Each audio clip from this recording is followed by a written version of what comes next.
Next is cultural diversity in food.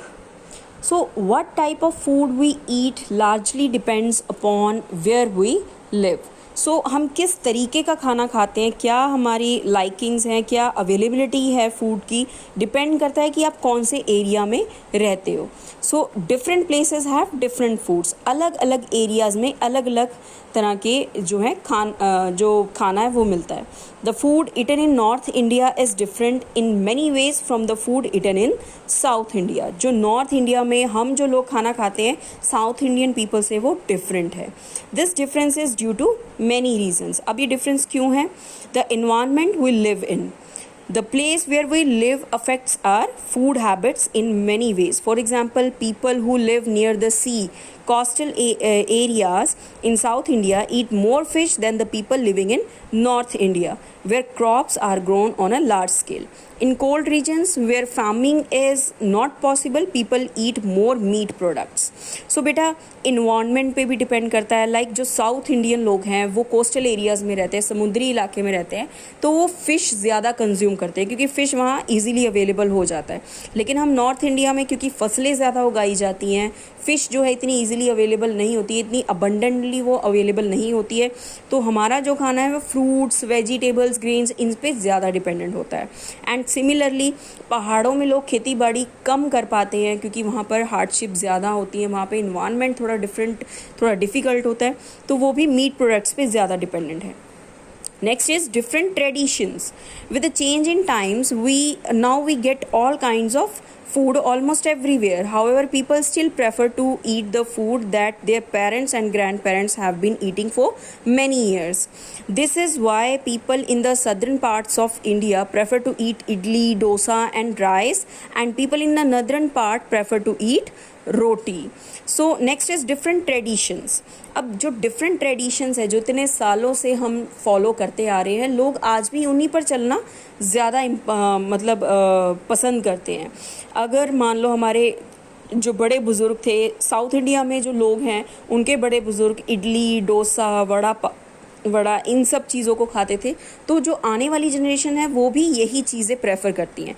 And similarly we north Indian people, हमारे जो बड़े बुज़ुर्ग थे वो परांठे, चपाती, नान, राइस इन सब चीज़ों को खाना पसंद करते थे, तो हमारी लाइकिंग्स भी वैसी ही हैं, राइट. सो ये डिपेंड करता है कि आपकी ट्रेडिशंस क्या हैं. Next is religious beliefs. Religion also affects our eating habits. People follow many fasts and restrictions of food based on their religion. For example, some people do not eat non-vegetarian items because of their religious beliefs. So, कई बार religious beliefs की वजह से भी कुछ लोगों की eating habits different होती है. For example, मैं अपनी example ले लूँ बच्चों, I am pure vegetarian. मैं non-vegetarian नहीं हूँ because I have my religious beliefs. ये मुझे नहीं अच्छा लगता कि मैं कोई जीव हत्या करूं, मतलब जस्ट बिकॉज ऑफ टेस्ट या किसी भी चीज़ की वजह से मुझे ऐसा लगता है, ये मेरी थिंकिंग है. So I don't prefer to eat non vegetarian. I strictly follow vegetarian traditions. So ऐसे ही बहुत सारे लोगों के रिलीजियस बिलीव होते हैं और वो उसी वजह से उनकी जो हैबिट्स हैं वो भी वैसी ही हो जाती हैं. Next is special occasions. Some special foods are reserved for special occasions. In India, we have different foods for different festivals. Most of these special foods are sweet dishes eaten during festival times. For example, we eat revdi and gachak during Lodi and sevaiyan during Eid. So, कुछ ऐसी dishes होती हैं जो सिर्फ special occasions पे खाई जाती हैं, राइट. जैसे कि जब लोहड़ी आती है तो हम रेवड़ी, गच्चक वगैरह खाते हैं ना. अभी गर्मी है, अभी हम नहीं खाते. क्योंकि वो चीज़ ही उस स्पेशल ओकेशन के लिए. एंड सिमिलरली जो मुस्लिम लोग हैं वो ईद पर सेवैयाँ बनाते हैं, सेवैयाँ खाते हैं. तो ऐसी बहुत सारी ट्रेडिशंस आपने देखी होंगी कि कुछ ख़ास मौक़ों पे कुछ ख़ास चीज़ें बनती हैं. Next is food production and storage. So growing crops and raising animals is known as farming. So what is farming? Farming is growing crops and raising animals. Most of the food grown on a farm cannot be consumed directly. जो mostly हम चीज़ें उगाते हैं उसको directly तो हम नहीं खा सकते, जैसे कि चावल उगता है उसको हम कच्चा तो नहीं खा सकते, हमें उसे पकाना पड़ता है।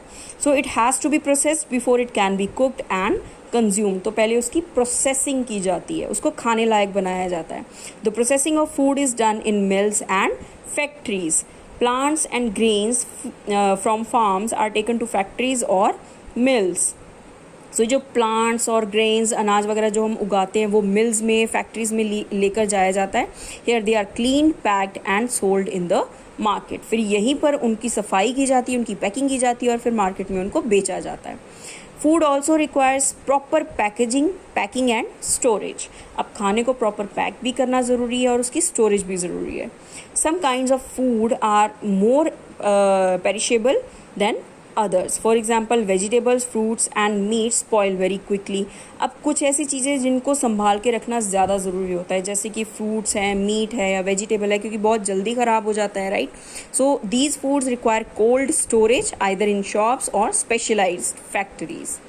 At home, we must wash the fruits and vegetables we get from the market. They must be stored in cool places to stay fresh. तो बाज़ार से हम जो भी फ्रूट या वेजिटेबल्स लाते हैं हम उसको ऐसे तो नहीं खाते ना, पहले हम उसको अच्छे से साफ़ करते हैं और अगर हमने उसको स्टोर करके रखना है तो हम फ्रिज में रखते हैं, बाहर रखेंगे तो वो ख़राब हो जाता है.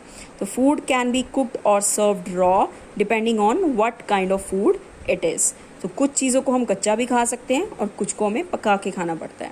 We still study more about this in the next chapter. So आगे आने वाले चैप्टर्स में हम इसके बारे में और डिटेल में पढ़ेंगे.